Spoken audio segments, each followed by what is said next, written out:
정의로운 세상을 꿈꾸는 청소년 세계와 소통하다 정세청세에 오신 여러분 환영합니다. 오늘 제7회 12월 자연 강의 시작을 하도록 하겠습니다. 오늘은 더 나은 세상을 위한 레시피로 우리가 가지고 있는 과연 어떻게 먹는 것이 지구를 위한 것일지 미래를 바꿀 먹거리에 대해서 이야기 나눠보고자 합니다. 인간의 기본 욕구라고 하죠. 우리가 인간의 기본 욕구라고 하면 의식주가 있습니다.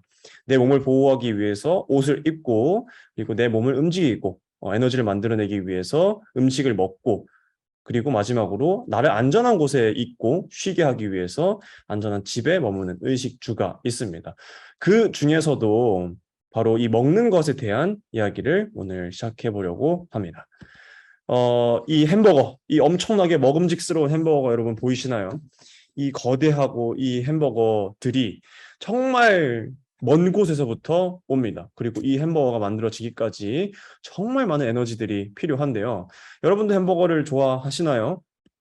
자, 이 햄버거에 대해서 햄버거 커넥션이라고 네이버에 한번 쳐보시면 바로 나오는 것들이 있는데 햄버거가 연결되어 있다는 거예요. 커넥션. 과연 햄버거가 우리 지구랑 내가 햄버거를 먹는 것이 우리 지구에 어떤 영향을 미칠까에 대해서 조사한 사람들이 많다고 합니다. 그 중에 가장 유명하죠. 맥도날드라고 하는 이 매장. 전 세계에 36,899개의 매장이 있고요. 지금 더 늘어났을지 줄어들었을지 모릅니다. 하지만 근데 하루에 고객 수가 6,800만 명이나 되는 엄청나게 많은 고객 수들이 한 개의 햄버거를 먹죠. 이렇게 많은 보통 그러면 거의 7만 개 가까운 햄버거들이 팔린다는 겁니다. 그렇다면 이 햄버거를 만들기 위해서 이 햄버거 하나에 5m 제곱의 숲이 사라진다고 합니다. 이 5m 제곱이라는 숫자가 여러분들에게 잘 안 와닿을 수도 있지만 쉽게 설명하자면 자동차 하나 크기의 숲이 자동차 하나 크기, 승용차 하나 크기의 밭이 사라지는 거예요. 그냥 내가 햄버거를 하나 사 먹음으로써. 그렇죠? 왜 그럴까? 당연히 햄버거를 키우기 위해서 만드는 밀이라든지 빵을 만들기 위한 밀이라든지 아니면 고기에 만드는 고기 패티라든지 햄버거에 나오는 야채들을 만들기 위한 에너지들이 바로 이 열대우림, 나무로 인한 열량을 쓰고요. 그러면서 숲이 파괴되고 무너진다고 합니다. 이렇듯 햄버거뿐만 아니라 우리가 만든 많은 음식들이 우리가 소비하고 막 배 터지게 먹고 뷔페에서 뭐 그득그득하게 먹는 이 수많은 음식들이 바로 우리 지구를 해치고 있다는 사실 한번 오늘 더 깊숙이 알아보도록 하겠습니다. 여러분 치킨 좋아하시나요? 치킨을 보통 뭐 즐거운 날이라든지 아니면 좀 즐겁게 맛있는 걸 먹고 싶다든지 아니면 축구 경기가 있다든지 야구 경기가 있다든지 이런 순간들에 우리는 치킨을 시켜 먹고 재밌게 놀기도 합니다. 이 치킨 지금 이 광경을 보면 여러분 어떤가요? 실제로 여러분이 우리가 먹는 많은 닭들이 이렇게 자랍니다. 이렇게 이 쇠파이프에서 먹이가 떨어지고요. 이 쇠파이프에서 물이 떨어지고요. 그걸 받아 먹는 거죠. 근데 과연 이렇게 자라는 닭들이 제대로 관리가 될까요? 별 리가 없겠죠. 연간 대한민국에는 총 36,000개, 지금 더 많을 수도 있습니다. 정말 많은 치킨집들이 있죠. 우리 주변만 봐도 배달의 민족 어플만 딱 켜도 치킨집이 한 20개가 기본으로 다 올라옵니다. 우리 동네 주변에. 근데 이런 치킨집에서 연간 10억 마리의 닭이 소비가 된다고 합니다. 닭들이 커서요. 근데 여기서 자란 닭들은요, 병에도 취약하고요. 왜냐하면 이렇게 밀폐된 공간에서 이렇게 정말 수만 마리의 닭들이 자라다 보니까 한두 마리가 죽는 것쯤이야 아무도 신경 쓰지 않고요. 제대로 자라지 못하는 현실이 사실입니다. 또한 그런 말들도 있죠. 우리가 한번 공부를 했을 것 같은데 인류세라고 하는 말도 있는데요. 각 지층마다 각 고생대, 중생대, 신생대 이런 지층마다 그때 당시에 많이 살았던 생물들이 화석으로 묻혀 있는데 그렇다면 우리 인류가 살았던 이 시대에는 뭐가 가장 많을까라고 이야기를 해본다면 바로 인간의 뼈가 아닌 닭뼈가 훨씬 많을 것이다. 그만큼 우리가 닭을 너무 많이 먹고 이런 것들을 소비하고 있다는 거죠. 자, 그래서 닭 또한 많이 먹지만 우리가 달걀, 뭐 완전식품이라는 말도 있기도 하죠. 그런 달걀들이 어떻게 만들어질까 과연 우리가 정말 무항생제 뭐 이런 달걀도 있긴 하죠. 그런 달걀이 아니고 그냥 우리가 뭐 대량으로 먹는 많은 달걀들이 어떻게 만들어질지 만들어지는 과정을 너무나 사실적으로 잘 표현한 영상이 있어서 한번 가져와 봤습니다. 과연 여러분이 먹는 달걀은 어떻게 만들어지고 그렇다면 우리는 어떤 달걀을 먹어야 하는지 여러분은 어떤 선택을 할 것인지 이것을 보고 한번 고민해 봅시다. Hey, how do you like your breakfast egg? Let us tell you the story of their family.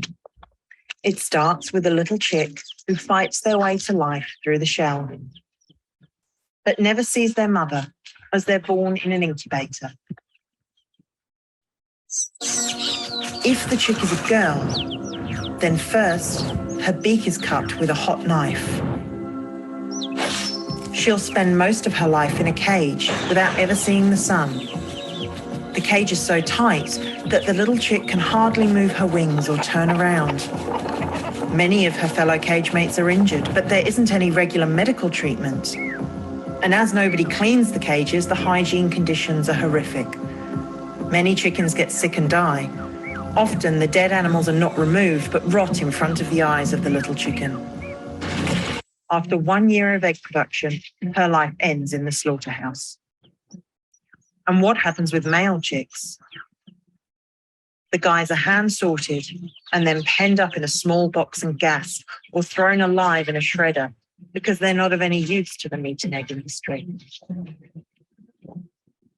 When you eat an egg the next time, remember the story of their family. Show your compassion and say no to the egg suffering. 네, 달걀의 고통을 멈춰달라고 호소하고 있습니다. 그렇죠. 과연 이 달걀들이 겪는 고통들, 수컷, 심지어 병아리 감별사라는 직업도 있습니다. 왜냐하면 수컷 닭은 돈이 안 되니까 그런 것들을 감별해주는 사람도 있는 거예요. 자, 그렇듯 이 생태적 이상향, 우리가 같이 사는, 동물들과 같이 사는 이 세계, 이 생태계에서 무엇을 어떻게 먹을 것인가에 대한 고민은 엄청나게 치열하게 중요합니다. 농약을 팍팍 뿌려서 모든 곤충들을 다 죽이고 탐스럽게 익은 수박을 먹을 것인가, 복숭아를 먹을 것인가의 선택, 또는 그것이 아니라 수박이 좀 작고 못생겼지만 그러면 유기농을 키운 것을 먹을 것인가의 선택인 거죠. 자, 그래서 이 피터 싱어라고 하는 철학자이자 동물학자인 이 사람은 동물도 행복과 고통을 느낄 수 있다라고 이야기를 합니다. 그러면서 하는 말이 무엇이냐? 이 현대 동물 운동의 가장 시점이었죠. 동물들도 고통을 느낄 수 있고 동물들에게도 감정이 있다라고 이야기를 하면서 이 동물들을 그냥 우리의 가축으로 하나의 생물로서 존중하는 것이 아니라 가축으로서 우리가 당연하게 도축하고 먹는 것은 잘못됐다라고 이야기를 하죠. 이런 것들이 바로 종차별이다라고 이야기를 합니다. 여러분들 많이 들어봤을 겁니다. 뭐 인종차별이라고 하면 어떤 것이죠? 인종이 다른 사람들, 피부색이 다르고 뭐 생긴 게 다르다는 이유로 차별하는 겁니다. 그래서 인종차별을 우리가 금지하죠. 인종차별을 나쁘다는 것도 우리가 알고 있습니다. 그렇게 하면 안 된다고도 잘 알고 있죠. 그리고 또 뭐가 있습니까? 우리가 인종차별뿐만 아니라 바로 뭐 인종차별 말고도 종차별이라는 것도 있죠. 성차별도 있습니다. 우리에게. 그리고 성차별도 나쁘다고 여러분들 인식하고 있죠. 남성이라고 여성이라고 하기 때문에 그런 것들로 차별받아서 안 된다라고 이야기하고 있고요. 이 피터 싱어가 결정적으로 이야기하고 있는 것은 바로 인종차별, 성차별 같이 우리가 종으로서 차별하면 안 된다는 겁니다. 모든 동물은 평등하다는 거죠. 인간도 동물이고 그렇다고 인간과 동물을 같은 종으로서 보자는 것이 아니라 우리가 치킨이나 햄버거나 이런 것들을 먹었을 때 행복합니다. 맛있고요. 행복하고요. 즐겁습니다. 이런 즐거움을 느끼는 쾌락이 우리에겐 있죠. 근데 그것 이면에는 그것을 만들기 위해서 많은 동물들이 공장식 사육, 이 돼지들이, 이 소들이 이 조그마한 공간에서, 닭들이 이 좁은 공간에서 고통받으면서 자라나는 이것이 과연 어떤 게 더 큰가, 어떤 게 더 우위인가 라고 했을 때 아무것도 우위가 될 수 없다는 거죠. 그렇기 때문에 우리는 동물들을 해하면 안 된다라고 이야기를 합니다. 맞는 말이긴 합니다. 그렇죠. 우리 단순히 우리의 쾌락을 위해서 동물들을 잡고 해하는 것은 당연히 안 되겠죠. 자, 그래서 이 킨더월드라고 하는 이 곳에서는 동물에 공감하면 그들을 지켜낼 수 있다라고 하는 이 가치관을 가지고 실제로 많은 동물들을 죽이지 않고 같이 살아갑니다. 동물들에게도 감정이 있다는 것을 보여주는 영상이 있는데요. 함께 보겠습니다.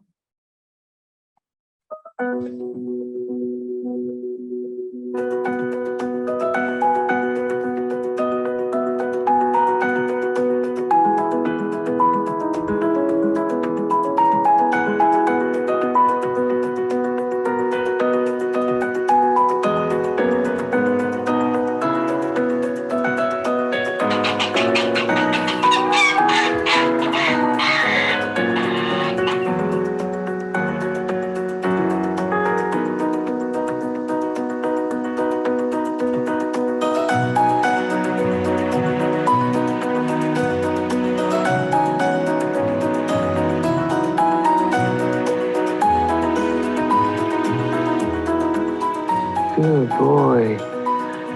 Yeah, good fish. Yeah. Good fish.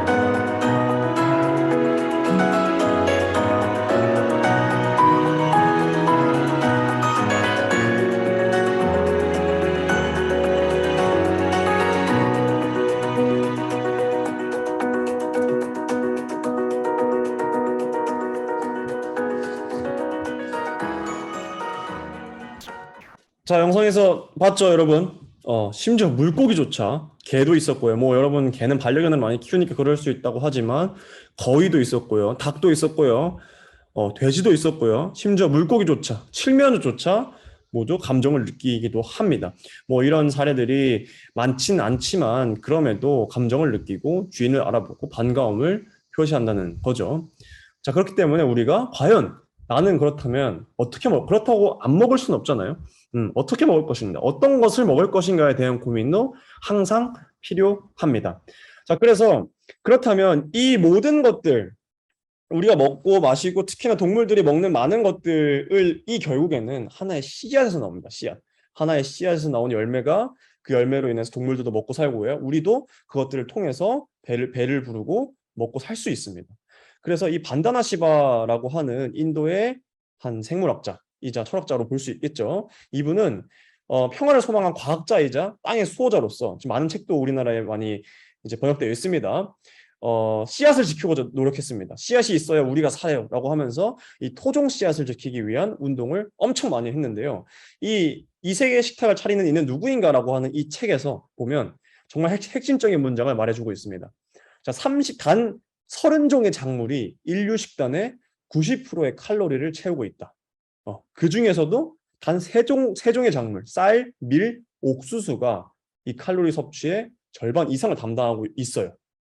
근데 심지어 자, 20세기 초 미국에서는 7천여 종의 사과가 있었는데 그 중에 96%가 사라졌다고 합니다.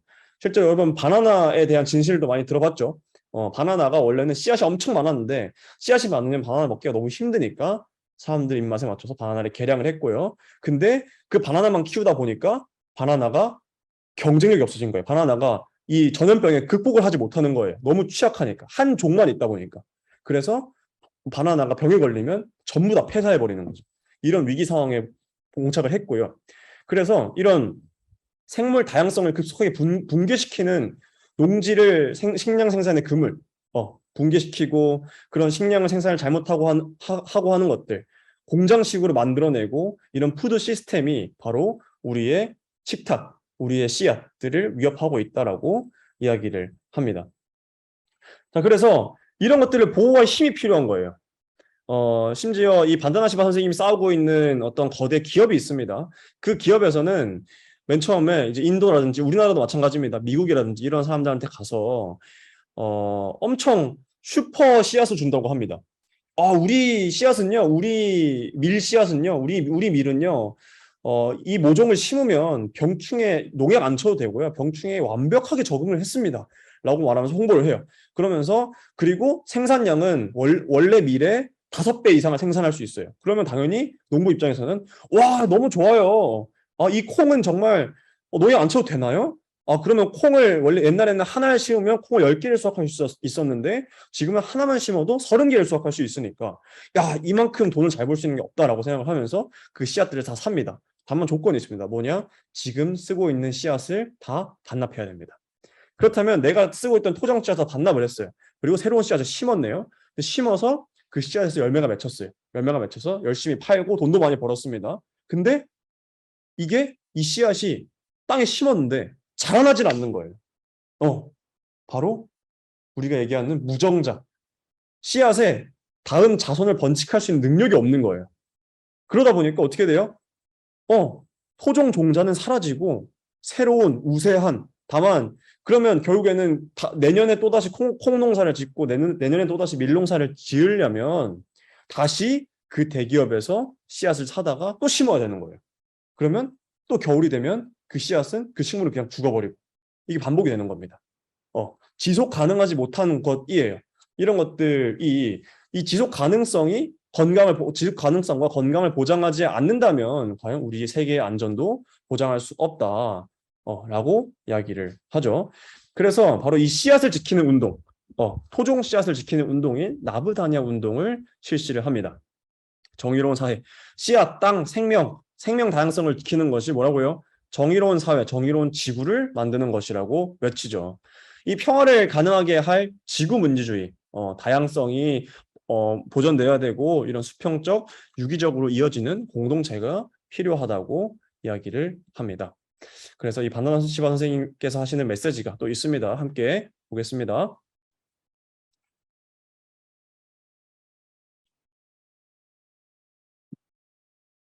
We care for life. We are passionate about life because we want to live. We want to live in health and well-being, and we want all species and all human beings to thrive. Care is vital to life. It's vital to taking care of that little seed from the day it is harvested from a healthy plant to when it is saved and conserved with care, not with toxic chemicals, to when it is sown with care in living soil, not with coatings of pesticides, not with Bt toxins and herbicide-tolerant genes in it. Because we want to give our best care to living seed. So we have diversity, so we have nourishment, so we have nutrition, so we have resilience to climate change. We care for diversity. Therefore, we will not grow uniformity in our fields and not eat boring monocultures. We will not practice the carelessness of a toxic agriculture based on chemical fertilizers, pesticides, either sprayed from the outside or put into the plant through genetic engineering. We care for our living soil. It's the place where we can say thank you to Mother Earth by giving back what she has given us, her organic matter, the amazing miracle of photosynthesis, the amazing miracle of the interaction between human beings who care and plants which have intelligence. And if we allow it to carry on, that 1% that is now accumulating 99% of the planet's wealth will exterminate the last being, the last species, the last child. We will not allow that. We will build living economies with our love for the biodiversity, our love for the soil, our love for the earth, our love for fellow human beings. Join us in an amazing uprising of love and care, where we act as one heart, as one mind and one consciousness, to say no to this ecocide and this genocide. That is no more about a theory. It is happening all around us in every society, to every generation, and to every species. Join us in this revolution of love and the revolution of caring for life. And draw inspiration, hope, and strength from the fact that the will to live is stronger than the will to kill. The power to love is stronger than the power to destroy.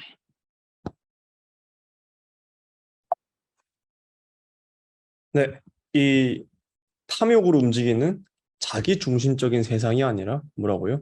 지구상의 모든 생물종과 함께하는 평화로운 삶을 영위해야 한다고 이야기를 하고 있습니다. 이 반다나시바 선생님이 이야기하고 있는 이 사랑과 돌봄이라고 하는 것은 정말 단순하게 생각할 수 있어요. 우리가 살충제라고 하는 것은 왜 뿌립니까? 농약이라고 하는 것은 왜 뿌리죠? 벌레나 이런 것들이 오지 못하게 하기 위해서. 왜냐하면 벌레가 갉아먹으면 상품 가치가 떨어지고요. 가격이 떨어지고 돈을 벌 수가 없습니다. 우리가 이 식물을 키우고 먹고 사는 것을 돈을 많이 벌고, 그러니까 자기 중심적으로 돈을 많이 벌고 재산을 쌓고 하는 것들로 취급하다 보니까 이것을 상품으로서만 보는 겁니다. 내 가족이 먹을 것이 아니라 그냥 하나의 상품으로서, 하나의 가치로서 보다 보니까 이런 것들에 대해서 살충제를 뿌리고 농약을 뿌리는 거예요. 근데 내가 정말 이 음식을 사랑하고 이 식물을 사랑한다면 당연히 그런 것들을 뿌리지 않겠죠. 다만 뭐 어떻게 될까요? 내가 직접 사랑과 돌봄을 실천해야 돼요. 어떻게? 잡초를 뽑고 이 많이 나오는 벌레들을 내 손으로 쳐내고 벌레를 없애기 위해서 무당벌레를 키운다든지 아니면 벌레를 쫓는 풀을 심는다든지 이렇게 더 많은 노력들이 필요합니다. 바로 이런 노력들이 바로 생태 중심 세상이라는 거죠. 여러분도 우리가 유기농이라는 것이 비싸다라고 이야기를 합니다. 그럼에도 이 유기농이라는 것을 왜 먹어야 하는지에 대한 고민도 후반부에 나와 있으니까요. 함께 해보면 좋을 것 같고요. 이 반다나시바 선생님이 얘기했던 씨앗을 지키는 운동, 그리고 이 살충제에 도 반대하고 뿐만 아니라 이것도 유전자 조작 음식들을 먹지 않고 하는 것들도 필요할 겁니다. 자, 그래서 과연 이런 식량 문제에 대해서 또 열심히 연구하시고 과연 이 세계에 엄청난 질문을 던졌던 분이 프란시스 모어라페라고 하시는 분입니다. 이분은 세상에 이렇게 식량이 넘쳐나는데 왜 사람들이 굶어 죽는가에 대해서 엄청난 고민을 하셨어요. 세상에 뭐 식량이 엄청 쌓여 있고 우리 이거 음식물 쓰레기통만 봐도 아파트나 어디 음식물 쓰레기통만 봐도 정말 음식물이 한가득 나옵니다. 왜 이렇게 사람들이 남기는데 굶어 죽는 사람은 왜 생기는가에 대한 고민을 해본 거예요. 특히나 마트에서는 유통기한 지난 것들 다 버리죠. 이런 상황들. 그래서 이 살아있는 민주주의라고 하는 이 선생님이 쓰신 프란시스 모어라페 선생님이 쓰신 살아있는 민주주의라는 책에는 왜 사회적인 존재로서의 우리는 왜 개인으로서 우리가 혐오하는 세계를 창조하고 있는가? 개인으로서는 이 사회가 무너지고 폭력적이고 하는 것들 너무 혐오해요. 이웃끼리 싸우고 우리 막 싸우고 싶어서 만나는 사람 없잖아요. 그런 것들처럼 싸우는 것을 혐오하고 그리고 이 더러운 위생이 철저하지 않은 것들을 싫어합니다. 하지만 사회적 존재 내에서는 우리는 이것들에 대해서 목소리 내지 않고 방관하고 있다는 거죠. 기후위기가 심각한 것도 알고 있고 미세 플라스틱 문제가 심각한 건 알고 있지만 아이스 아메리카노만큼은 참을 수 없어요. 이 아이스 아메리카노를 잡고 있을 수 있는 순간만큼은 참을 수 없다는 거죠. 그래서 이 스몰 플래닛 이라고 하는 연구소를 만드셨고요. 살아있는 민주주의에 대해서 고민을 했습니다. 그러면서 이 1971년도에 이 엄청나게 옛날에 이미 전 세계의 식량 부족은 생산이 아니라 분배에 있음을 최초로 발견을 했다고 해요. 이렇게 많은 식량들이 부족해서 못 나누는 것이 아니라 너무나 많은 아까 얘기했죠. 99%의 사람이 1%의 사람이 99%의 자원들을 다 가지고 있는 거예요. 이런 것들이 바로 문제다. 어떻게 이런 것들을 해결할 수 있을까에 대한 고민을 했고요. 그래서 이 관계적으로 생각해야 된다고 이야기를 합니다. 그냥 이것이 개인 대 개인으로 보는 것이 아니라 그냥 이 음식을 만들 때, 이 풀을 만들 때, 이 농작물을 만들 때 내가 팔기 위해 만드는 것이 아니라 이 농작물을 어떻게 만들 것인가, 어떻게 유기농을 만들 것인가, 그리고 이 유기농 음식을 누가 먹을 것인가에 대한 고민도 함께 해볼 필요가 있다는 거죠. 사람들이 특히나 차별받지 않고 식품에 접근할 수 있는 공평한 세상을 우리는 꿈꿔야 한다라고 얘기합니다. 유기농 식품이라고 하는 것이 솔직히 말하면 달걀 하나에 거의 1,000원꼴입니다. 근데 그냥 시장에 파는 유기농인지 아닌지 모르는 그런 달걀들은 얼마죠? 한 개에 거의 300원꼴이 됩니다. 그럼 3배 정도 차이 나는 가격이에요. 그러면 당연히 돈이 부족하고 힘든 사람들은 한 개에 300원을 먹을 수밖에 없습니다. 왜냐면 살려면 이 1,000원짜리를 먹게 되면은 돈이 너무 힘들어지는 거예요. 다른 것도 할 수 없고 힘들어지니까 그런 선택할 수밖에 없는 겁니다. 바로 이 지점에서 차별이 발생한다는 겁니다. 그렇기 때문에 이런 차별들이 일어나지 않도록 할 수 있는 접근이 필요하다. 바로 이것이 사회적인 질문, 정치에 관한 질문이다라는 겁니다. 이런 문제들에 대해서 목소리를 내고 바꿔야 한다는 것들을 의견을 표출해야 한다는 것이죠. 그래서 짧은 영상을 하나 들고 왔는데요. 키스 더 그라운드라고 하는 영화입니다. 다큐멘터리입니다. 대지의 입맞춤을이라고 하는 다큐멘터리인데요. 이 다큐멘터리에서는 정말 깁니다. 내용이 1시간 반 정도 되는 내용인데 다큐멘터리에서는 이 토양이 우리가 살고 있는 이 대지가 어떻게 황폐화되고 우리의 잘못으로 이 살충제를 뿌림으로써 이 다큐멘터리 설명하기로는 살충제의 시작은 뭘로 시작됐냐? 바로 우리 인류가 그렇게 끔찍하게 여겼던 아우슈비츠에서 시작이 됐습니다. 인간을 죽이기 위한 독가스에서 시작이 됐는데 독가스를 개발해서 사람들이 죽고 무기들을 개발했어요. 그래서 전쟁이 끝나버렸네요. 전쟁이 끝나니까 이 독가스를 쓸 데가 없는 거예요. 그러면은 이 독가스로 벌레를 한번 죽여보자. 좀 더 인간에게 해롭지 않도록 만들어서 벌레를 다 죽여버리면 올시구나 식물을 심었는데 벌레가 없으니까 너무 잘 자라는 거예요. 그렇기 때문에 매번 농약을 뿌리게 되는 거예요. 근데 이런 것들이 과연 토양에 들어가서 미생물들을 다 죽여버리는 거죠. 언제부턴가 땅을 팠는데 지렁이가 보이지 않고 아무런 벌레조차 없는 겁니다. 스펀지 같은 흙이 돼버린 거예요. 그러다 보니까 우리가 알고 있는 미세먼지라든지 이런 황사라든지 태풍이라든지 이런 것들이 늘어나고 이런 사실들을 이 영화에서는 보여줍니다. 자, 그렇다면 어떻게 하면 이런 것들을 해결할 수 있을지 영화에서 소개를 하고 있거든요. 함께 보도록 하겠습니다. According to the United Nations, the world's remaining topsoil will be gone within 60 years. In other words, unless we find a way to save our soils, we have 60 harvests left.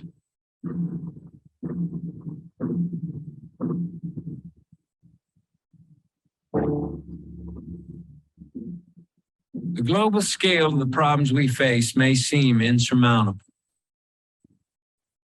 But in every fight that seems unwinnable, there are those who refuse to give up. See, let's do that. Yeah. Do a couple of demos.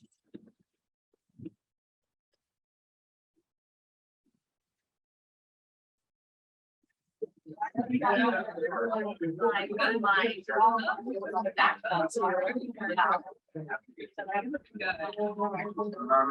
very fortunate to have Ray Archuleta with us today. Ray, as you can tell, is someone that has quite a bit of notoriety. He's got his own reality show. Now with that, I'm going to turn the floor over to Ray. Ray, we appreciate you being here. Thank you, Ray. This is a supercomputer model by NASA. We're concerned of the red and purples being CO2. I want you to notice the dates. That is February, March.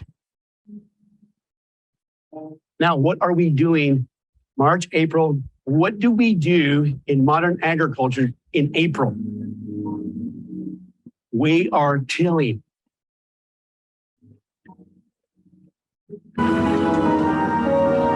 We're tilling the land.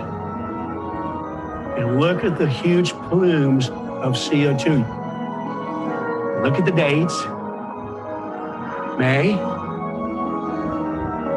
Now, let's see what happens around June. Look at the colors change. Ladies and gentlemen, what is happening in June?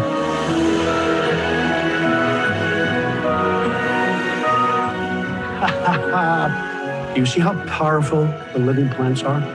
Can you imagine if we had all our rangeland and all our cropland covered? A covered planet is a healthy planet. We can fix a lot of our climate issues if we bring the CO2 down into a living plant and put it back into the soil where it belongs.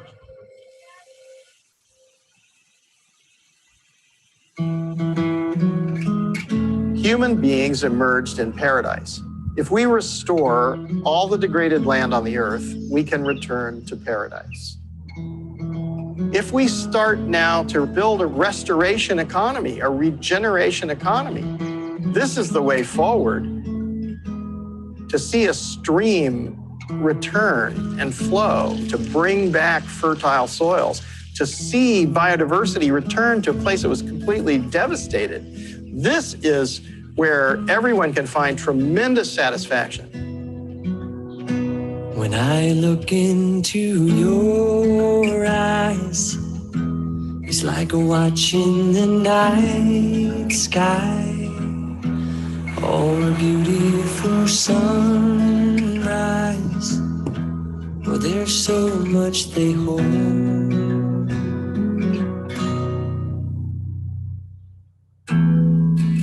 So let's restore a little bit of paradise every day. It's not that difficult. If we stop distracting ourselves with shiny objects and we start to think about what's really important to us, to see biodiversity return to a place that was completely devastated. This is where everyone can find tremendous satisfaction and the meaning of our lives. We're all in this together. Every action that we take affects every other action, like a ripple in the pond. So what decision are you going to make that will make a positive impact on this beautiful planet so that our great-grandchildren, 7 generations in the future, can actually go up and hug an old-growth redwood tree and swim in clean waters and be able to open their mouths and drink while they're swimming? And what is it that we can do today so that our children can flourish in the abundance that we've created by our decisions?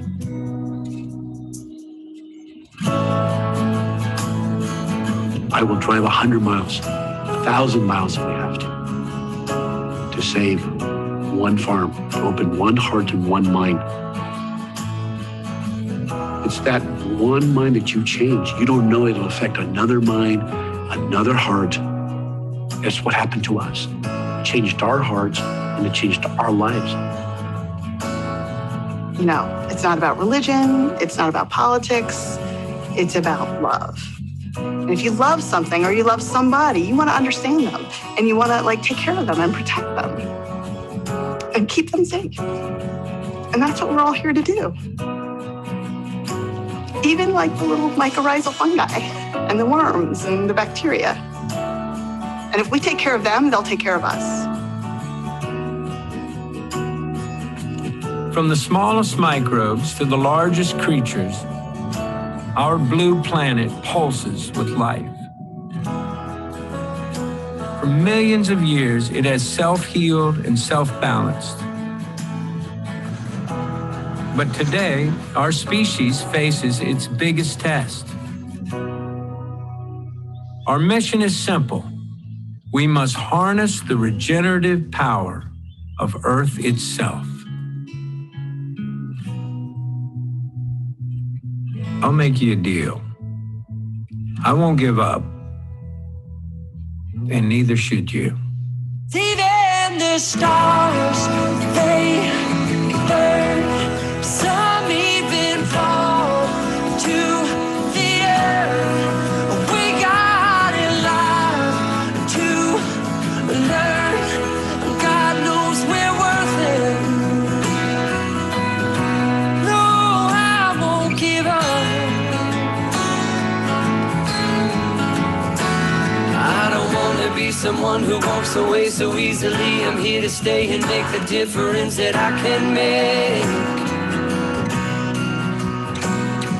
Our differences, they do a lot to teach us how to use the tools and gifts we got here. We got a lot at stake. And in the end, you're still my friend. At least we did intend for us to work. We didn't break, we didn't burn. We had to learn how to... 자, 영화를 잘 봤나요? 이 영화 다큐멘터리에서도 결국엔 이야기하는 것은 우리가 딛고 있는 이 토양이 살아야 한다.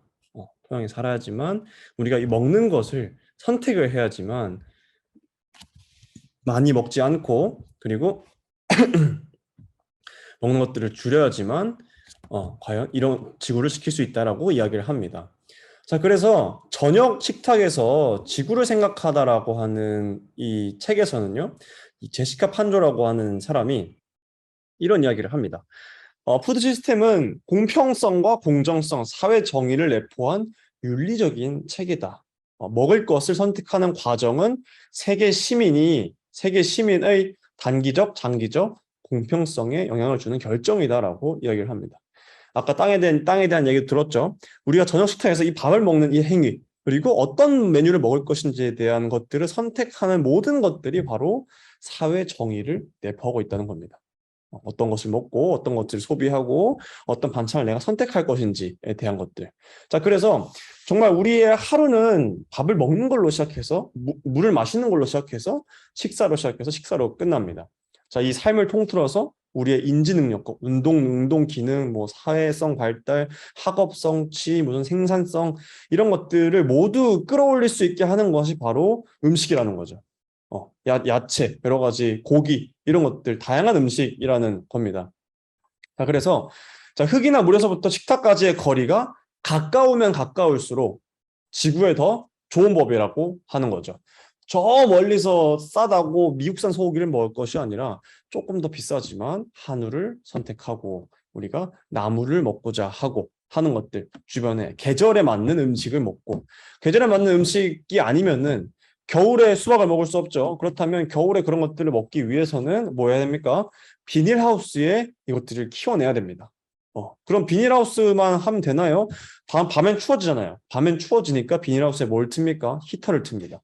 히터를 틀어서 비닐하우스 안을 따뜻하게 만들어서 그 온도를 일정 수준 유지를 하고요. 거기서 나온 것들을 우리가 비닐하우스 귤 같은 것들 있잖아요. 그래서 먹어보면 비닐하우스에서 만든 귤과 이 잔에서 나온 귤은 맛 자체가 다릅니다. 달기도 다르고요. 식감도 것도 다르고요. 이런 것들. 굳이 귤이 먹을 필요가 없는 거예요. 귤을 안 났을 때는 이런 선택들을 우리가 해야 된다는 거죠. 그래서 실제로 영국에서 빅맥을 먹으면 총 12,956km의 푸드마일, 음식이 생산되기까지의 거리가 필요하다라고 합니다. 왜? 영국은 거의 모든 재료들을 수입하거든요. 과일도 수입하고요. 여러 가지 쌀도 수입하고, 영국은 농사를 지을 수 있는 땅덩어리가 많이 없기 때문에 그 농사를 짓기도 적합하지 않고요. 섬나라에다 비도 너무 많이 내리고 하는 것들 때문에 수입을 합니다. 자, 보시죠. 이 푸드마일이, 이 빅맥, 햄버거 하나의 푸드마일이 어디서부터 오는지 보면, 자, 패티부터 야채, 치즈, 피클, 양파, 고기 이게 쭉 올라갑니다. 근데 패티는 저 멀리서 왔고요. 아일랜드에서 왔고요. 고기는 또 이건 이 상추는 스페인에서도 왔고요. 양파는 미국에서 왔고요. 피클은 터키에서 왔고요. 이런 것들. 치즈는 노스 아일랜드에서 왔고요. 이런 정말 하나의 햄버거를 완성하기 위해서 이렇게 많은 마일들이 이렇게 많은 에너지들이 소비가 된다는 겁니다. 네. 이런 푸드 마일에 따른 이산화탄소 배출량을 보면은 김치를 예를 들어 봤을 때 중국산 김치를 먹게 되면 968km가 이동이 돼서 300g의 이산화탄소가 배출되는 반면에 강원도에서 만든 김치를 먹게 되면 우리 대한민국에서 만든 김치를 먹게 되면 100g도 채 되지 않습니다. 이산화탄소 비율이. 전등을 26시간 동안 끄는 효과를 낸다고 하고요. 콩도 마찬가지입니다. 미국산 콩, 이 싸고 양 많은 미국산 콩을 먹는 것은 500g, 400g 이상의 이산화탄소를 만들어내는 반면에 우리나라 대한민국에서 만든 콩을 먹게 되면 정말 말도 안 됩니다. 9g, 이 손가락 한 마디도 되지 않는 이 정도의 이산화탄소가 배출된다는 거죠. 전등을 54시간 끄는 효과를 낼 수 있다는 겁니다. 자, 그럼 여러분들은 어떤 선택을 하시겠습니까? 오늘 이렇게 강의를 듣고 실제로 이런 수치들을 보면서 여러분들의 선택에 변화가 달린 것입니다. 자, 그렇다면 우리는 이 먹는 것에 얼마나 도대체 관심을 가지고 있는가? 채소가 생산이 돼서 이것들이 포장이 되고 배송이 되고 이것이 또 배송이 된 것이 마트에 가서 누군가에 팔리고 우리가 또 판 걸 먹고 하는 이런 일련의 과정들을 여러분은 얼마나 잘 알고 있고 이 당근 하나, 토마토 하나가 어떻게 재배되는지 잘 아는가에 대한 고민을 꼭 해볼 필요가 있습니다. 자, 그래서 이 먹거리 문제는 많이 알려줬어요. 그렇죠? 이런 탄소 발자국을 줄여야 한다라는 것들은 많이 알려줬습니다. 하지만 왜 도대체 변하지 못하는가라고 했을 때 전 세계의 많은 정상들이 G20이라고 하는 선진국들 나름 이제 우리나라 잘 삽니다. 우리나라 이제 좀 살아요라고 한 선진국들이 모여서 막 회의를 하죠. 어떻게 뭐 우리의 인류의 미래는 어떻게 되는가에 대해 얘기를 나누는데 이야기를 나눈 결과가 뭐 이렇습니다. 탄소 중립을 선언을 한 거죠. 우리는 언제까지 탄소 중립을 하겠습니다. 우리나라도 마찬가지 우리는 2050년까지 뭐 탄소 제로를 만들겠다라는 뭐 정책도 내놨고요. 과연 그것들이 가능할지는 모르겠습니다. 그런 것이 기업의 뿐만 아니라 많은 시민들의 자발적인 참여 또한 필요할 겁니다. 이런 많은 공약들을 내세우고 있지만 그럼에도 이 이면에 이 반대편에 우리가 위장 환경주의라고 하는 그린으로 포장한 기업들이 속속들이 숨어 있다는 거예요. 왜? 기업이라고 하는 존재는 이윤을 추구하고 이윤 극대화를 위해서 존재를 하다 보니까 당연히 그래야겠죠. 돈을 많이 벌고 더 많이 벌려고 하는 이런 욕심들 때문에 그린워싱이라고 하는 표현이 있습니다. 여러분들 혹시 잘 한 번쯤 들어봤을 것 같은데요. 예를 들어 이제 재활용 플라스틱이라든지 어떤 재활용 섬유들로 옷을 만들다고 막 홍보를 해요. 아니면 특히나 어떤 한 옷 브랜드는 미국에서는 똑같은 미국에서 만든 옷 브랜드인데 미국 시장에서는 이것이 인조 가죽으로 팔립니다. 근데 이것이 우리나라에 들어오면은 에코 가죽이 되는 거예요. 에코 가죽. 왜 그럴까? 인조 가죽은 뭐죠? 사람이 직접 만든 겁니다. 동물을 죽이지 않은 거예요. 그러니까 우리나라에서는 우리 이거 에코 가죽이에요. 이거 엄청 친환경적인 겁니다. 라고 이야기를 합니다. 하지만 그 가죽을 만들면서 쓰인 수많은 물들, 수많은 염색약들, 그리고 이런 것들 화학 처리하기 위한 많은 에너지들이 전혀 환경적이지 않다는 거죠. 그런 것들이 바로 그린워싱이다.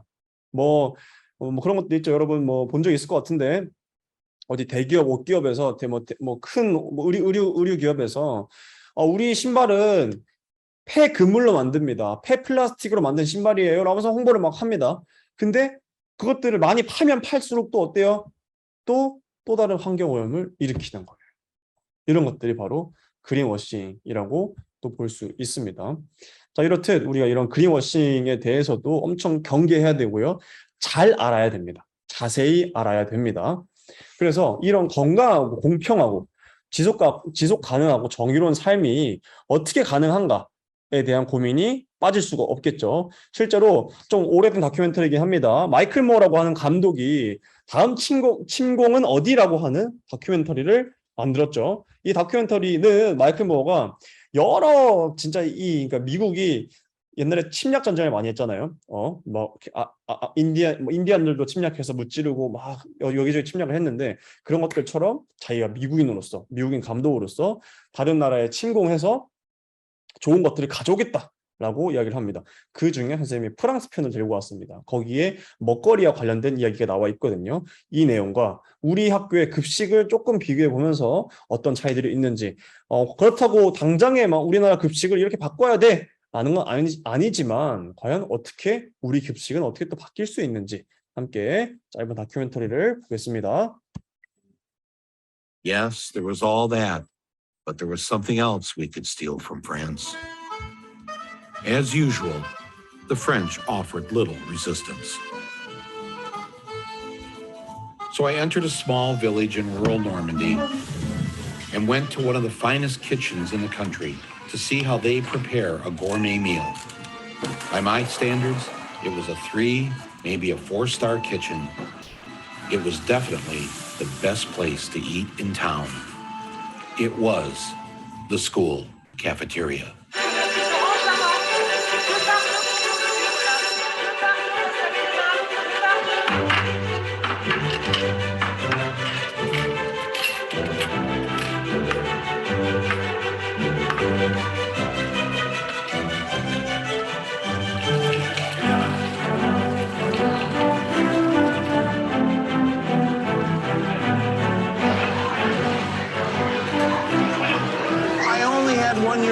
in school.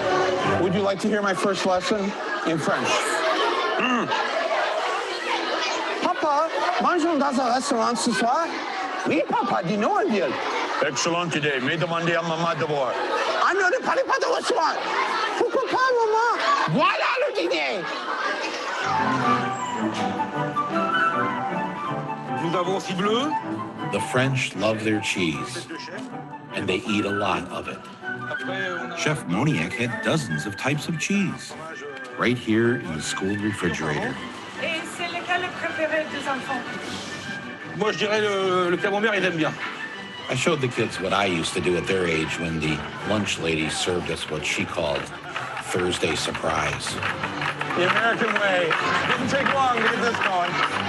Oui, donc le mardi, une salade de tomates avec de la mozzarella, du jambon à la moutarde, des pâtes et un entremets à la vanille. Once a month, the school chef gets together with city and school officials and a dietitian to go over the daily menu. On enlève l'entremet, on met un fromage et puis un fruit. Why is the mayor's office concerned with what is being served in the school cafeteria? C'est-à-dire que les enfants doivent apprendre plus tard à bien manger équilibré et à faire attention à ce qu'ils mangent. You see, here in France, lunchtime isn't just 20 minutes where you have to stuff your face as fast as you can.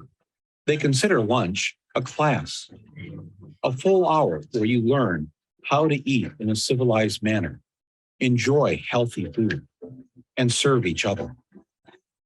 And yes, drink water. Lots of water. Water. They don't stand in a long line waiting for a bunch of slop on their plastic or styrofoam tray. Wow. Actual real China.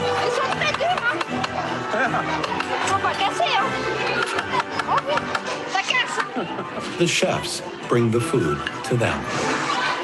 Scallops with a curry sauce. Curry sauce avec de la crème fraîche. Wow. And with carrots? Ça, c'est la coquille de Saint-Jacques. Oh, okay. And this was just the appetizer. C'est bon. French fries. Ah oui, peut-être 2-3 fois dans l'année. 2 times a year you'll have French fries. But French is in the word. I couldn't find a single vending machine in the school, so I smuggled in some contraband. Do you drink Coca-Cola? You don't, no Coca-Cola? No? Coca-Cola, you don't drink? You don't drink Coca-Cola? No. Nobody drinks Coca-Cola? Here. Try this. No. Want to try Coca-Cola?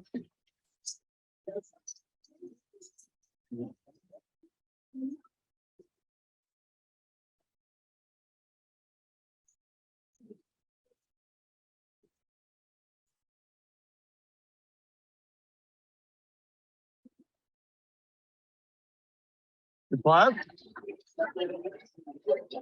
Okay. All right, tell me how you feel in 15 minutes.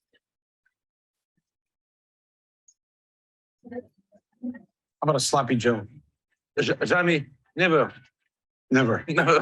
On this day, the children were being served lamb skewers and chicken over couscous, a 4-course meal that included a cheese course and dessert.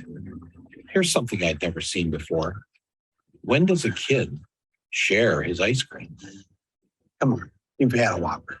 You've snuck somewhere, sometime in your life and had a Whopper. Moi, jamais mangé d'hamburger. Well, you haven't lived till you had a Whopper. The daughter of one of our crew members is a high school student near Boston. When she heard we were filming a school lunch, she started sending her mother pictures of what her school lunch looked like. This is what American children eat for lunch. C'est du pain. Okay, yes, that looks familiar. Ça, c'est comment on fait? Et de la sauce pizza. Does that look good to you? Non. Non. Pas ça, c'est tout. We don't know what's inside this. Non. Franchement, ça donne pas envie de manger. Hein. Yeah, I know. It's like I'm showing you photographs on an episode of CSI here. Les pauvres d'élèves. You know it's bad when the French pity you. What's even more remarkable is that Chef Moniac spends less per lunch than we do in our schools in the United States. And this public school is not in a wealthy area. In fact, I got a hold of a copy of the menu from one of the poorest schools in one of the poorest towns in France. And this is what they're eating this month. A fillet of cod in a dill sauce, fennel and beef stew, moussaka, and a choice between a caramel or vanilla flan. Not to mention, there's at least one cheese option every single day. It seemed almost unbelievable that this country, which provides free health care for its people, nearly free daycare, also makes sure that the school lunches are fit for a king. 자, 이렇게 이 프랑스의 모습을 우리가 함께 봤습니다. 함께 이 식사조차도 뭐라고 했죠? 수업이라고 했습니다. 이 수업에서 뭘 배우냐? 이 요리를, 이 감자를 이렇게 구웠을 때, 가리비를 이렇게 구웠을 때 이런 맛이 나는구나 라고 하는 것들.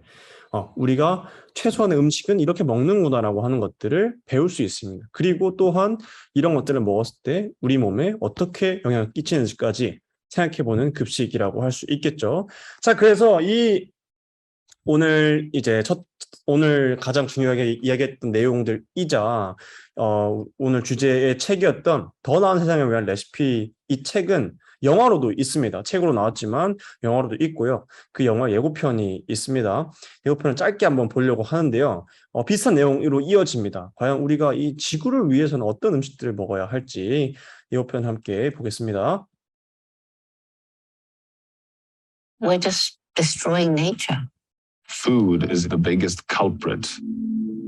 We're the first generation to know, and we're the last generation that can act.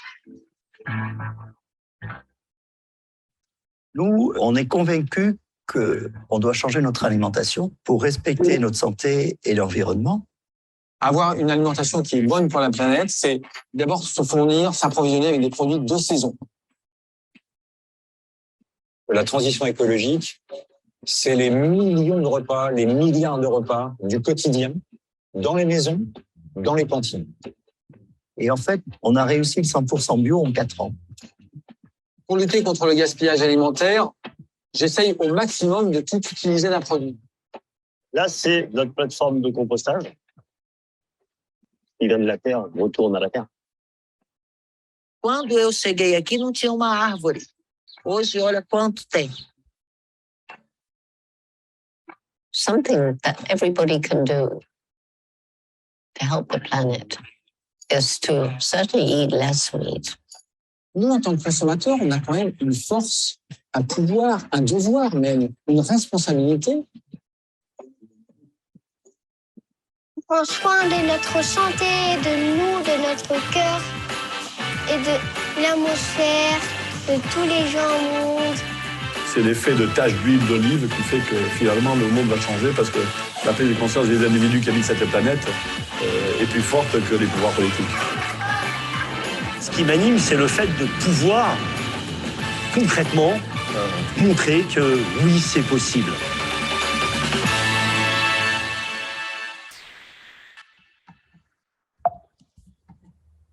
자, 유기농이 아닌 음식을 먹으면 흙을 오염시킵니다. 오염은 자연에 나쁜 겁니다. 나쁜 것을 많이 넣으면 결국에는 오존층이 파괴돼서 너무 더워서 사람이 못 살 거라고 이야기를 합니다. 지구가 죽을 거고요. 나무와 식물이 다 죽고 숨을 쉴 수 없어서 우리도 죽을 거고요. 즉 유기농을 먹으면 흙을 오염시키지 않고 우린 농약을 먹지 않고 동물도 죽지 않을 거라고 이야기를 합니다. 예고편에서 나오지만 이 영화의 가장 근본적인 이야기는 우리가 고기를 먹지 않아도 충분한 영양분을 섭취할 수 있다라고 이야기를 합니다. 많은 채소들로. 하지만 당장에는 어렵겠죠. 당연히 그런 것들이 보편화되어 있지 않으니까. 하지만 이런 것들 우리가 채식을 함으로써 지구를 지킬 수 있다는 것.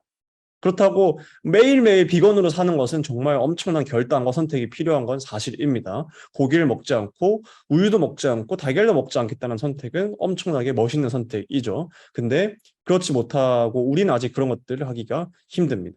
많은 결심이 필요하고 많은 용기가 필요합니다. 그렇다고 아예 이것들을 못하겠다고 안 하는 것이 아니라 최소한 일주일에 한 번 정도는 오늘은 고기를 한번 먹지 않아 보겠어. 오늘은 유제품을 먹지 않아 보겠어라고 나 스스로 다짐을 해보는 겁니다. 그러면서 조금씩 더 나은 세상으로 나아갈 수 있다는 거죠. 그런 이야기를 더 나은 세상을 위한 레시피는 하고 있습니다. 뭐 예를 들어 덴마크 코펜하겐이라든지 캐나다 오타와 뭐 호주 이런 나라들에서는 길거리와 공원에 과실나무를 심습니다. 이 과실나무에 열매가 달리면요, 길을 지나가다가 이렇게 그냥 봉지를 들고 와서 마음껏 따는 거예요. 도시 전체를 활용해서 내가 뭐 굳이 사지 않아도 이런 것들을 따먹고 놀면서 이런 나무들이 내 곁에 존재했구나라는 걸 느낄 수 있는 거죠. 자연을 이해하고 식량을 마련할 수 있는 겁니다. 자, 좋은 먹거리를 먹고 우리가 먹는 음식이 어디서부터 왔는지에 대한 생각도 함께 해볼 필요가 있습니다. 자, 그래서 총 4가지의 질문을 준비를 해왔습니다. 여러분이 먹는 식탁은 과연 정의로운가? 이 정의라고 하는 것이 뭐 커다란 게 아니라 내가 먹는 음식이 어디서 왔는지를 한번 알아보는 거죠. 그리고 우리가 매일 먹는 음식들이 세계에 어떤 영향을 미치는지, 이런 것들 생각하는 일이 얼마나 중요한지, 지속 가능한 푸드 시스템을 구축하기 위해서 우리나라에서는 어떤 변화가 이루어져야 할지, 그리고 지구를 살리는 대가로 감수할 희생은 우리가 어떤 희생들을 좀 감수해야 할지 오늘 강의를 통해 고민해 보면 좋겠습니다.